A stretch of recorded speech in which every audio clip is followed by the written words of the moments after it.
Hey guys, welcome. Yeah, so a really fun integral here, and in a previous video I showed you how to do twice this integral. That is, I showed you how to do the integral from negative infinity to infinity of the same integrand using what's called the residue theorem in complex analysis. I did that in a previous video I made about 2 years ago. Yeah? Okay. So check that out because yeah, the answer to this is going to be just half of the answer to that. But here we're not going to use the residue theorem. We're going to use a really cool adventurous method that I hope you'll enjoy, and it's got a lot of like interesting twists and turns and so on. But before I start, may the Lord Jesus Christ bless this video, bless you and me, and also when life gives you lemons, what do? I propose you do this, which is like taste one of them to see if it's a bitter batch, and if it is a bitter batch, then maybe take a few seeds and plant them in case someone comes along in your life who really likes lemons, but otherwise, you know, you can't keep them, they're gonna rot, so you toss them and get on with your life and do some integrals. Speaking of which, how do we start? This is how I propose we start, which is called this integral I, right?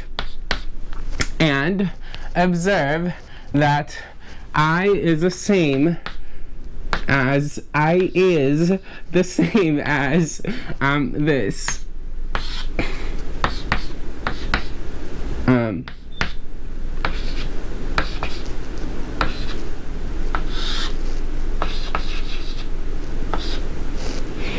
Let's say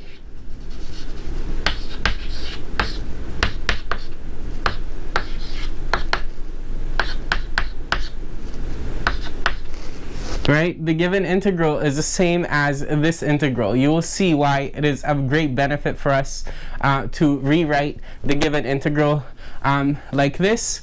But yeah, perhaps I could choose something other than y that is more like a constant, right? Because here y is supposed to stand for a constant, so n is a better choice because, you know, I think immediately associate y to a variable.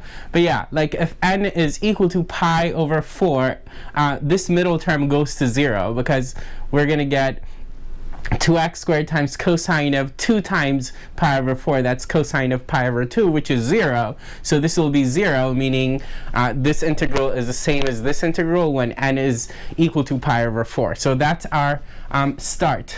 And then the question is where to from here, right? Okay, cool. So next, let's make the following substitution. So let's let u equal 1 over x.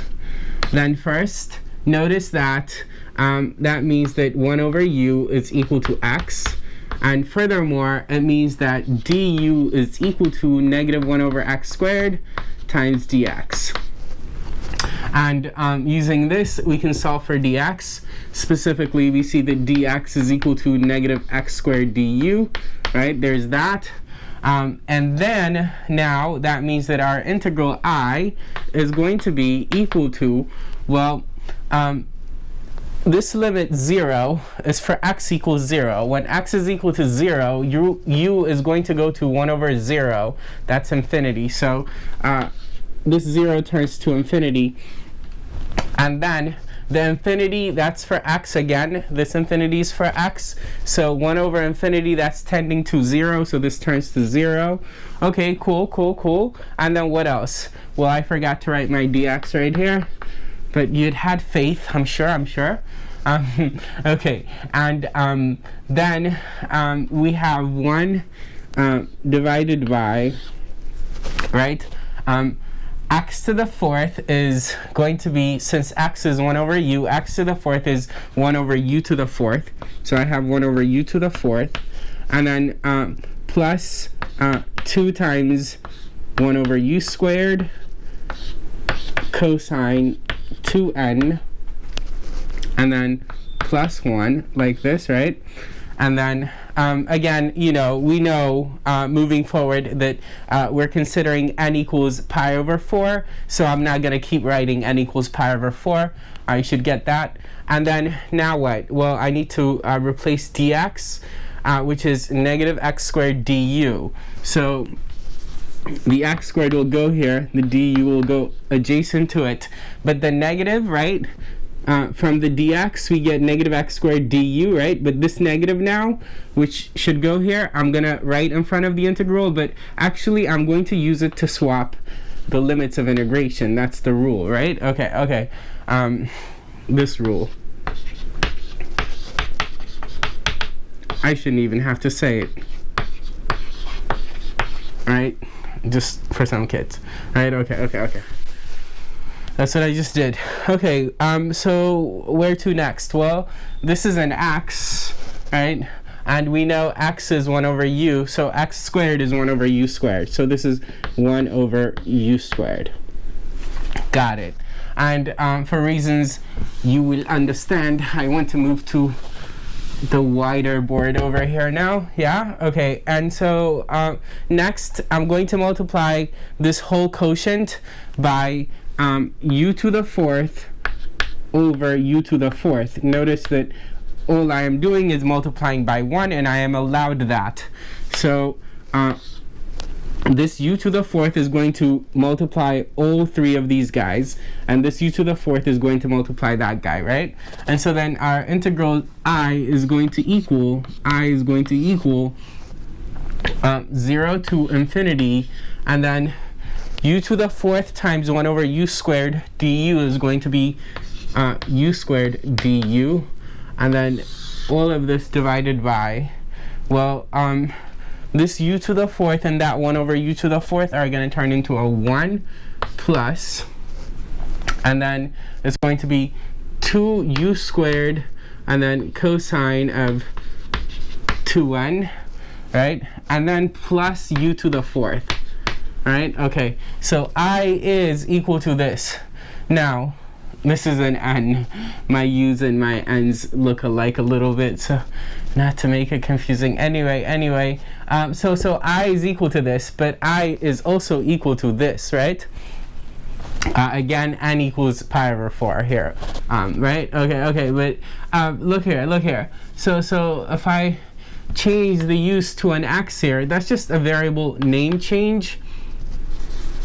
Then notice that this denominator here is identical to this denominator here, and the limits of integration are the same, so I can add this integral and this integral to get 2i. So what I'm saying is 2i is going to be integral from 0 to infinity. Both this I and this I have the same limits, 0 to infinity, and they have the same denominator, so I could just add the numerators.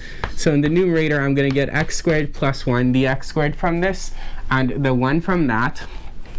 And as I said, the denominator is the same, so I can copy and paste it. Wishful thinking.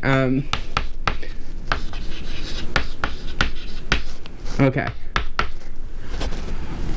And dx, yeah, this you needed to change to an x, but you knew. Okay. Cool. So this is progress, I suppose. This is progress, right? Okay, and so where to next? Well, slide. Where to next? Well, I'm gonna do this. First, since what I have here is 2i, I could say I is equal to 1/2, right? Okay. Actually, before I do that, I want to do a little something instead. So 2i is equal to this right-hand side. Okay, so then if I write on the right-hand side here, negative infinity to infinity, what I just did is I doubled this, right? Because, well, this is an even function. The integrand here, if I write it as f of x, right? F of x is even. So if f is even, negative a to a of f, right, is equal to 2 0 to a of f if f is even. And if f is odd, if f is odd, negative a to a of f is 0.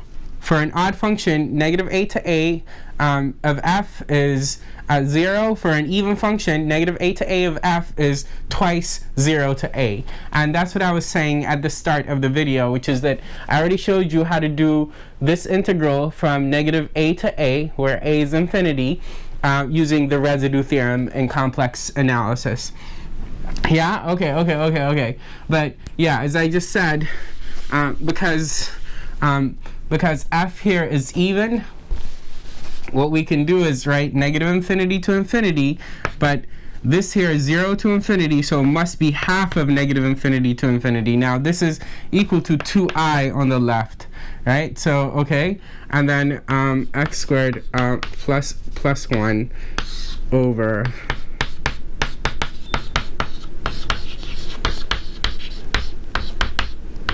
right? Okay, cool. And then I could divide both sides by 2 to write 1 over 4 here. So I is a quarter of this integral from negative infinity to infinity. Cool. All right, now where to? Well, I need somewhere where I have a lot of space. So I suppose we write I up here. Okay. Now, remember from a double angle identity you learned in trigonometry, we know that of 3 things, cosine 2n is equal to 1 minus 2 sine squared n. So there are 3 things that this is equal to, that 3 things that, you know, are useful to know. Like, obviously, this is equal to infinitely many different things. Like, right, this one is sine squared plus cosine squared and blah, blah, blah. Heads up, that's called foreshadowing. Anyway, yeah, so of 3 things that, 3 equivalent expressions that we have for cosine 2n, this is the one that we want to enlist the help of in this particular case. So what we're going to do specifically is write in here, instead of cosine 2n, we're going to write 1 minus 2 sine squared n. And yes, I reckoned that there was a 1 that had nothing to do with the middle term, and I erased it with the middle term, but it's fine, I remembered to write it back. That one is what I'm talking about. What I'm talking about, man. Okay, so where to?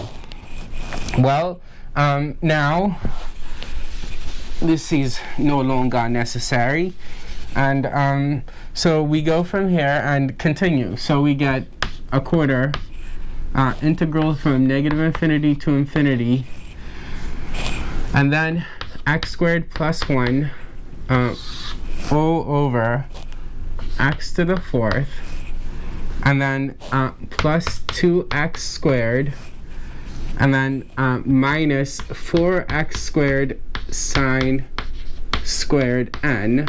Right, all I'm doing is distributing this 2x squared to that, and then plus 1. Okay, and of course, yeah, okay. Actually here, it'd be nice if we grouped these 3 guys together, right? So x to the 4th plus 2x squared, x to the 4th plus 2x squared, and then I'm saying write the plus 1 here, and then like that. Okay, because then we have difference of squares. This here is x squared plus 1 all squared. And this here is 2x sine n all squared. So we have a squared minus b squared, which factors is a plus b times a minus b, right? And so what I'm saying is, then now we could write that I is equal to a quarter. This is an insane way to solve this problem, but it's fun, I suppose. Okay, well, we're knee deep in it now, so you gotta keep going. All right, so again, just factoring the denominator, and as I said, it's of the form a squared minus b squared, where a is x squared plus 1 and b is 2x sine n. And so then, we write this in the numerator, and the denominator is going to be long now. So it's going to be x squared and then minus 2x sine n plus 1. Really, x squared plus 1 minus 2x sine n, but I could write it like this if I want, and then times x squared plus 1 plus 2x sine n, which I'm going to write as x squared plus 2x sine n plus 1. Okay, cool. Now, I'm going to inventively add this integral, which is a quarter integral from negative infinity to infinity of, and then it's going to be minus 2x sine n all over x to the fourth plus 2x squared cos 2n plus 1. So to I will add this, and I will not have changed anything. Why? Because this is 0. So this integral is 0. Why is this integral 0? Because of the fact I already mentioned. I said for an odd function, integral from negative a to a is 0. So it doesn't matter that I'm multiplying it by a quarter, this here is 0, because this here is odd, and we have negative a to a. Yeah? Now, the reason why I wanted to add this 0 is because it's a very convenient 0. First, notice that this denominator here is the same as this denominator here, because the way we got here is just by manipulating this, right? But, you know, it's still, this here is still the same as this here. So this denominator and this denominator are the same. And then we have a quarter here and a quarter here. That's the same. Their limits are the same, so just as we did earlier, we're going to add them, we're going to combine them into 1, which only amounts to adding the numerators. So what I'm saying is, in this numerator now we have minus 2x sine n that we can put on, and then I have no need for all of this, right? I could just erase it because now we've combined them into one integral. And just to make this easier on the I, you know, I'm going to write this in the middle here in the numerator, but clearly this here and this here are the same, because this numerator is x squared minus 2x sine n and then plus 1, and this here is exactly what we have right here. So we cancel these two, and now our integral is simplifying kind of nicely to a quarter, and then integral from negative infinity to infinity of 1 over, and then it's x squared, and then plus 2x sine n, and then plus 1 dx. Okay, so, all right, we're making progress, but man, is this gonna end?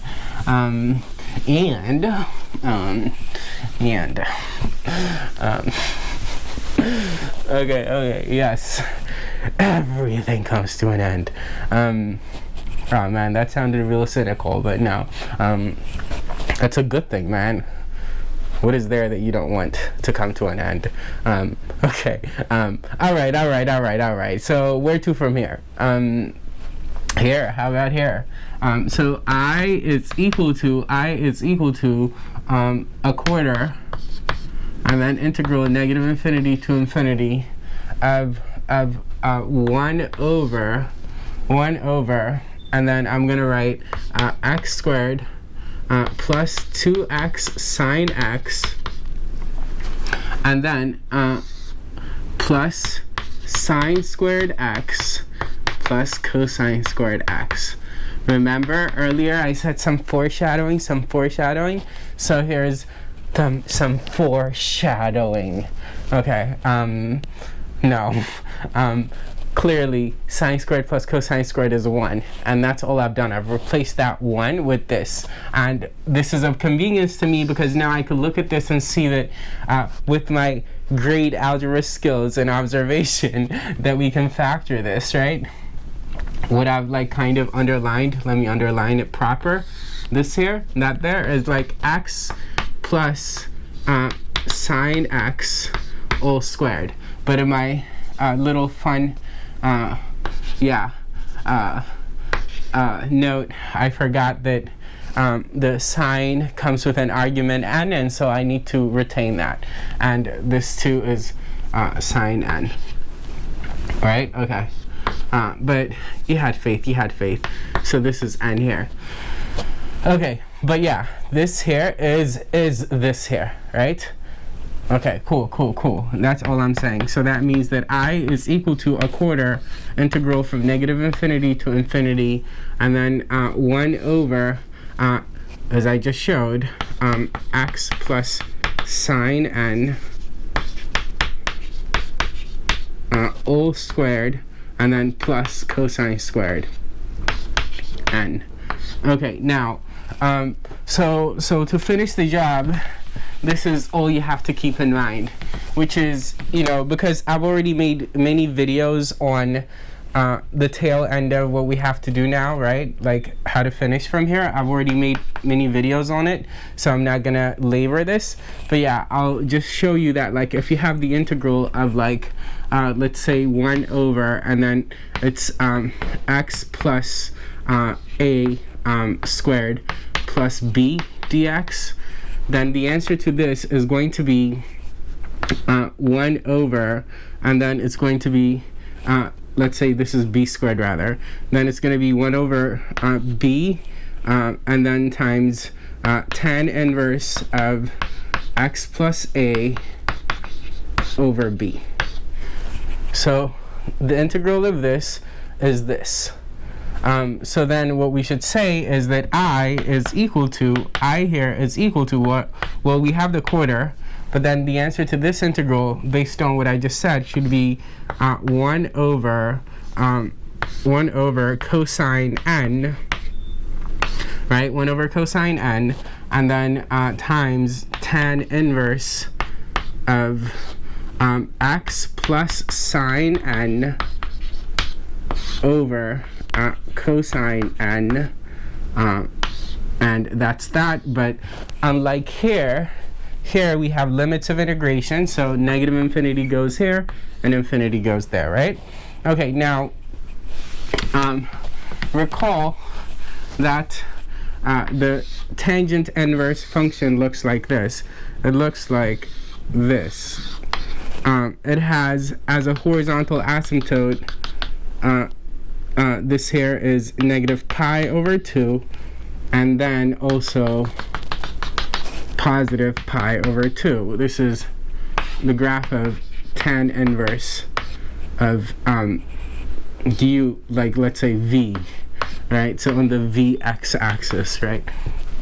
Now on the whatever axis, on the vy axis, Jesus Christ. Okay, you get it. But this is a graph of tan inverse.